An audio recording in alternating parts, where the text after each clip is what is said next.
So AEW All Out 2024 is in the books. What a controversial ending to that pay-per-view with Hangman Adam Page beating Swerve Strickland in one of the most violent matches we've seen in quite some time. It's got everybody talking. Your hot takes are what's on deck today, and man, they are all over the place. I'm not sure what's hot or what's not, so I try to arrange these things via what I think are hot takes and then just takes. So we're going to go ahead and do that today because I don't even think there's any cold takes in terms of people just all being on the same page. Maybe one or two, but let's go ahead and dive into them. First up, College Dewdrop says the Hangman versus Swerve rivalry is hotter than the Bloodline saga by a wide margin. All right, this one's going to be hot because people are going to be filling up the comments with like, oh, what are you talking about? All that kind of stuff.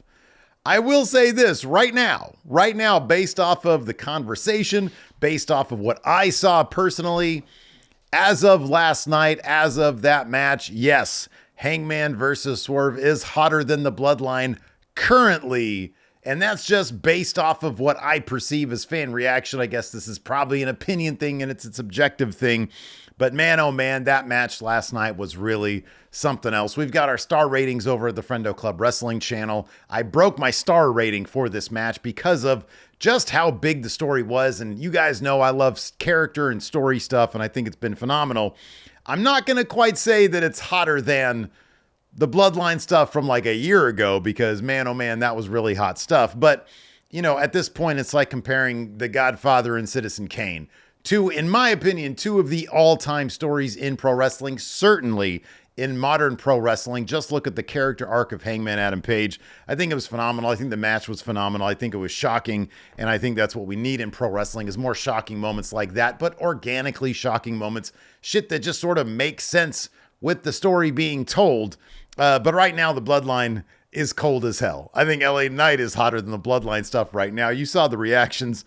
The anti-reaction that Solo Sikoa gets when he's on the mic whispering against Cody Rhodes. It's just not working right now. But man, oh man, the Bloodline, that is a high bar that was raised over the past couple years. But this is as hot as anything, in my opinion, in wrestling. Again, I'm not dragging ratings into it or whatever, like those kind of business metrics I could give a shit about in terms of what I see on the screen. Man, oh man, this was top level stuff. I really loved it. Joe Random Does Stuff says, in general, I don't think AEW gets the credit it deserves for putting on history-making matches and feuds.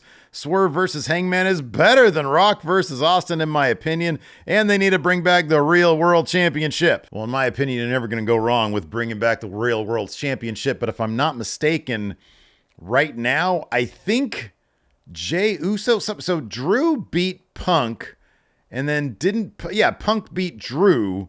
So I think that means Punk is now a two-time Real World, whatever the situation is. I don't know about that part of it. But saying that Swerve versus Hangman is better than Rock versus Austin, that's a hot take. I don't even know where I stand on that because when I think of Rock versus Austin, it's a feud for the ages. Absolutely, I agree with that. I wish they would have brought back Stone Cold for WrestleMania. I know he recently talked about that, why it didn't happen and why that's what they wanted, but that would have been really cool to revisit that. That's a feud for the ages. I think you need a little bit more history in the rearview mirror. I think you need a little bit more historical context to start dropping those kind of takes. But because Rock Austin is an all-time feud, absolutely. When I think of Rock Austin, I think of two things. I think of their phenomenal final match, the third in the series, where The Rock finally beat Stone Cold. What a great match that was, and that moment for the two of them at the end was really great stuff. But I also tend to think of the end of WrestleMania 17, which completely ruined that match for me. Stone Cold shaking hands with Vince McMahon. I wasn't into that. In any event, these are two terrific feuds, so I think it's a fun debate to have. Until people start getting weird and you know, oh my God, how dare you do that? That's so stupid. You don't deserve to have an opinion. Soul Klepto says All Out was better than All In. I think I actually agree with this. For one thing, there was no Chris Jericho at All Out. 8 matches on the main card. The last 2 were about a half hour in length. I'm down with that. I think, look, here's my thing though. As a content creator, being a guy who has to watch this stuff, pay attention to it, watch it live while trying to be entertaining, and then doing a review of it automatically afterwards. By the time All Out rolled around, My experience, which is the only one I can, base this opinion on, is that All Out just came too soon after All In. 2 weeks, and especially one of those weeks filled by a WWE Premium Live event, which again, I got to cover. By the time we were midway through All Out, I was like, God damn, like none of this is really hitting. And I know that they're good matches. Like Chris Statlander versus Willow Nightingale. My goddamn, that was a great match. That actually really picked me up. I was like, God damn, this is like a breath of fresh air right here. But there was a general sort of exhaustion with wrestling by this weekend. Also, my stomach was kind of on the fritz. So maybe that had something to do with it. But I am glad that next year, All In is going to be about a month out from All Out, more or less. There is going to be a Forbidden Door in between those, but Forbidden Door is kind of like a whatever pay-per-view. It's an exhibition, basically. But I'm glad that they're going to be separated a little bit more because I do feel like quality-wise, All Out was better than All In. I can totally agree with that. But given how close it was, I feel like there was a little bit of the fatigue that set in for All Out. But now upon reflection, goddamn, what a hell of a pay-per-view. Filthy Casual says Jack Perry should have won the title and it should have been with the GTS. I'm kind of torn, to be honest with you, on how I feel about Jack Perry playing up the CM Punk stuff. The Chicago crowd really did not seem too interested in like trying to boo him out of the building with CM Punk chants. I think people are kind of over it by now. I kind of feel like people are like, everybody's moved on. Jack Perry, it's time for you. You did the real glass spot last time. That was good.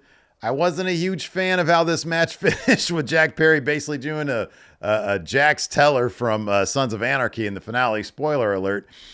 But yeah, I don't know. I don't think Jack Perry was a great first opponent for Bryan Danielson. And that's coming from a guy who actually kind of likes the scapegoat stuff. I think it's actually done a lot for Jack Perry, and I think it was a good idea for him to capitalize on CM Punk stuff. And I think maybe he felt coming into Chicago, he'd get a lot more of a reaction that he ended up actually getting. But I kind of feel like people are just ready to move on. So I'm not sure a GTS would have been appropriate in this situation. Maybe if this was going back a year ago, that would have worked. But at this point, I don't really see it. Patrick Cheeseman has a take that I think a lot of people agree with. Says, no matter how gimmick the spot, a chair shot to the head is never okay. I love you, Cheeseman. I kind of disagree with this. I think it's okay if it is gimmicked enough. One thing that I loved about last night is that it did seem like they pre-broke the chair. Granted, it was dented with Swerve's head. I understand that, and I saw that. But I also love how the camera cut to a super wide shot upon impact. I thought that was a brilliant move. I really liked that. And I do think in certain situations, if it's as safe as humanly possible as they can make it, I think it's okay. I don't think this is on par with like Rock versus Mankind. Look, I know CTE is an incredibly serious thing that we need to be careful of, but I kind of feel like one gimmicked chair shot to the head in one very important match, I think every once in a while you can make an exception. I think you can do that. I'm not a professional wrestler. You got to just sort of give them a bit of a benefit of the doubt, that understanding in 2024, a couple of your top draws doing a spot like this, they can gimmick it enough so that it is relatively safe. It's pro wrestling. None of it's safe. That's why I never wanted to become a pro wrestler as much as I love pro wrestling, because I'm like not a very coordinated person. So I know within my first like 2 months of wrestling, I would probably be severely damaged. Christian Harper says Garcia should have just won. Him attacking and injuring MJF after he lost doesn't make me take him any more seriously. I still just kind of see him as a loser stuck in the mid card. Well, Christian, I've got some news for you. I'm pretty sure Garcia's heading to NXT. That's the only thing that makes sense with how they ended that match and what happened afterwards. You have the guy lose on his way out. You have the guy still, if you like the guy and you're like, hey, you're young, we want to keep the door open for you. You have the guy do the angle with MJF where he still gets to do the thing that he had vowed to do, hit that second rope pile driver. And he was able to do that. And then he left via the crowd. If that doesn't say, I'm leaving for good, I don't know what does. That being said, maybe it's simply, I'm leaving until I figure out what I want to do, and then maybe we can revisit this later. That being said, I think this was maybe a moment where Tony Khan was pitching him on the idea of re-signing, and Garcia simply has not decided whether or not he's going to. I mean, I think they said his contract's up next month. So maybe the guy just wants some time to decide. Maybe that's what the information he's given. I don't know. I'm not an insider. I don't have the scoops like the Sean Ross Sapps out there. I'm just saying that's how it came off to me. But it wouldn't shock me either way to see him back in AEW or to see him go to the Chase U. Zach Eisenberg says Hangman does the best character work in all of pro wrestling. Ooh, at this point, when it comes to our year-end rewards, the Friendo Awards over there at the Going and Raw stuff, this is going to be difficult for me. I don't know if it's going to be Hangman, and I don't know if it's going to be Dom Mysterio, because I think Dom just does incredibly entertaining stuff. But Hangman's character work throughout this has been really just outstanding. So right now, I might give him the edge, but man, Dom Mysterio's up there. Drew McIntyre is absolutely up there as well. Those are my three names I think that I'm thinking of right now in terms of like best character stuff of the year. But Hangman might have that edge right now. Alex Good says, I simultaneously hated the needle and cinder block stuff while also believing that the match feud absolutely needed to be that batshit insane. My brain is a little bit broken. I love that. I love that because in its acknowledgement that it's like, man, this stuff isn't for me, but I kind of feel like we needed it. And I kind of feel like that's the same thing for me. Do I think that they went too far with the cinder block stuff? Yeah, probably. But did this match need to go too far? I think so. Ivan Rodriguez says, Tony Khan hates Takeshita. Why hasn't he pulled the trigger on him yet? He has everything needed to be a great champion. I agree with this, and I still firmly believe, I'm holding to this prediction of mine, that I think Takeshita is going to beat Okada for the title. I really firmly believe that. I think Tony Khan knows that Takeshita needs that big thing to make him in AEW. He sent him to the G1. He had a phenomenal G1 there. And I think he's going to need this thing to get him to that level where the Will Ospreays are, et cetera, et cetera. And I think a win over Okada is going to be the thing that gets him there. And I think Tony Khan is going to do that. That's my prediction. I think Takeshita is going to be the guy to take that title off Okada. The Chop Sports and Gaming says, is Britt Baker still in AEW? Also, side note, Willow and Statlander might have stolen the show despite getting the least amount of TV time to build their feud. I love that match. I think it was absolutely great. And you know, I don't know. I think they've been on TV plenty enough. I mean, this is a feud that goes back a ways, and it's a non-title match that landed on a pay-per-view, which I think is awesome as well. So yeah, man, I think they did a killer job as far as Britt Baker. I don't know what that situation is. She came back, got suspended, had kind of a clunker of a match, and then she moved on, or just hasn't been referenced. Maybe they're figuring out what to do with her. I don't know. I don't know what the situation is there. Doesn't seem like a particularly pleasant one, but then who am I to? I don't know anything that's going on back there. I just have the same info you guys have. Yeah, so who knows? I don't know. I've always personally appreciated Britt Baker, but I understand that some people in the back might not get along with her great, which is unfortunate. But you know, I guess it is what it is. Jack MC says, I couldn't watch it because I was on my friend's engagement party. If you want my hot take on that, I don't think it'll last. Jack. Ouch. Alexander Carr says, honestly, this is probably going to be a cold take. I could have done without the needle spot in the main event, but that's mostly because it reminded me of a dentist visit I had a while back. Did the dentist give you an unprotected chair shot to the head? Because that doesn't seem like it's a good dentist at all. He's probably got a new one, to be honest with you. But why, Alyssa says, Mercedes Mone has been underwhelming in AEW. I genuinely think she needed the WWE machine behind her, and there's nothing wrong with needing that to make her what she became. And now that she doesn't have that, every single flaw is more pronounced. Alyssa, this seems to be a fairly cold take in that a lot of people feel the same way. The comment section for this hot takes thread was just filled with this take as well. I thought the match with Shida was a bit on the underwhelming side, to be honest with you. I think it was under what Mercedes is capable of doing. We've seen that before. One of my favorite matches of all time is her versus Bayley in NXT, the first Brooklyn match that they had. And then the second one was awesome too. That being said, it's a weird thing with Mercedes because I feel like her presence in AEW has benefited the women's roster. If you've noticed, there is, generally speaking, on most Dynamites anyways, because I don't really watch Collision, there's usually at least 2 women's matches, which is kind of on par with WWE. And that's something that we had wanted for a while, because usually it was like Same time, same amount of time, or same time in the hour, same amount of time allotted. You get one women's match and maybe one women's segment. And now they do seem to be featured a bit more prominently. And that seems to coincide with Mercedes' arrival in AEW. That being said, her stuff in particular, especially given that she's got her own personal writer, apparently, kind of on the underwhelming side. There's no real stories being told. It's just, first she came in, wanted to be a good guy. People wouldn't accept that, so they turned her bad. And now, although she's a prominent figure on television, the stories really aren't there.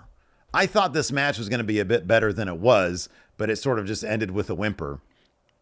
So I don't know what that is. Her presence in AEW does seems to have helped the women's division, but her material itself, maybe she does need the WWE stuff behind her. I don't know. Emmanuel says, I don't think AEW is going to change its ways with violence and crazy spots until someone gets paralyzed or dies in the ring. Oh boy, that's a heavy one. Look, man, you gotta give some amount of benefit of the doubt to the people in the ring, to the wrestlers who know what's best for them. I'll be honest with you, the one wrestler that I was always significantly worried about, to this degree, was Sammy Guevara, because he would do the stuff that had such a razor thin margin of error, and he would get up like on the tallest ladder possible, and he'd do the crazy sign. Even Darby to a degree, Darby as well. Darby's a freak. I don't know what the deal with that dude is, but like the spots that guy does are absolutely crazy. But with Sammy Guevara, it was like, hey, let me do this insane spot on like Dynamite. And it really did kind of concern me. I was like, geez, man, this is going a bit too far. And it's Sammy Guevara. That was kind of the one thing he had going for him, because as a character, people really weren't into his thing, whether he was a good guy or a bad guy. Now I don't have to see him. He's in Ring of Honor. I don't know if he's doing crazy stuff or not. I don't know what his deal is because I don't watch Ring of Honor. That being said, I feel like the stuff that we got last night was violence, but not necessarily. And yes, you can quibble. Maybe the powerbomb on the cinder block, maybe that was a situation where, hey, you need to be really careful with that. But I feel like those moments, for the most part, are kind of few and far between. I don't see too much reckless behavior in the ring. Certainly not to the degree that I felt like we used to get in AEW when it was like Matt Hardy and Sammy Guevara. Matt Hardy is clearly concussed, and yet they're letting him continue on with this match when clearly they should have stopped it. It does seem like that kind of stuff has been tampered off a little bit. So, and maybe, I don't know, because that's how I used to feel about AEW. These days, I haven't had that feeling, and I didn't really get that with that match last night. I thought Swerve looking up at the top of the cage, thinking he was going to do like a swerve stomp or whatever from the top of the cage. That's the stuff I hate. I hate when people come off the top of the cage. We saw that with Edge. Bad move, and look what happened to him. I hate that kind of stuff. But like the syringe bit, if it's a sterile syringe, it's a nasty visual. It ain't going to do much damage, not much actual structural damage. The staples aren't going to do much of anything. Cinder block, maybe. But, and the chair shot, as long as it's gimmicked properly, again, you kind of got to give them the benefit of the doubt to a degree that one of these isn't going to be the end of the world. Vince Vibe says, I think the pay-per-view method as a whole really holds a lot of eyes from seeing these great shows. If anything, the smaller pay-per-view should cost less, but in reality, AEW just needs to go the premium live event method like WWE. It's a lot. You do have to invest probably too much in their pay-per-view model to keep up with what's going on in the show. I know there are ways around that, but I really do hope for the general, for me, for us, it's a tax write-off. Larson and I, we have the thing. We put it up in the Discord. I probably shouldn't say that. We don't do that. We totally don't do that. But no, I get it. It was $50 2 months ago or 2 weeks ago, and it's $50 now just to get these pay-per-views. And everything's so expensive these days. It's a lot to ask of the AEW wrestling fan. So I do hope that with this new deal, maybe their premium or maybe their pay-per-views will end up on Max. At least get like a discounted rate if you have Max, like the whatever their big four is, the non-big four pay-per-views. Maybe those can be like, I don't know, $20 or something like that. That's my hope. These things do need to be cheaper for the AEW fan base. Putting this much money into monthly pay-per-views it's kind of a lot to ask. That's going to do it for your hot takes for AEW All Out. Thanks everybody for submitting them. If you want to get on the next one, which will probably be Monday Night Raw's hot takes, I usually do it for that because stuff actually happens on that show, unlike SmackDown. Be sure to hit that subscribe button and the notify bell to make sure that you guys are notified whenever I put up a new hot takes thread. And like I said, my full podcast length review of All Out is available right now over at Going In Raw, and my star ratings along with Larson's are available right now over at the Friendo Club Wrestling channel. So if you want more Wrestle Juice, but on a different channel and with my best friend, go ahead and check those out. Otherwise, we'll see you guys next time I post right here at Wrestle Juice.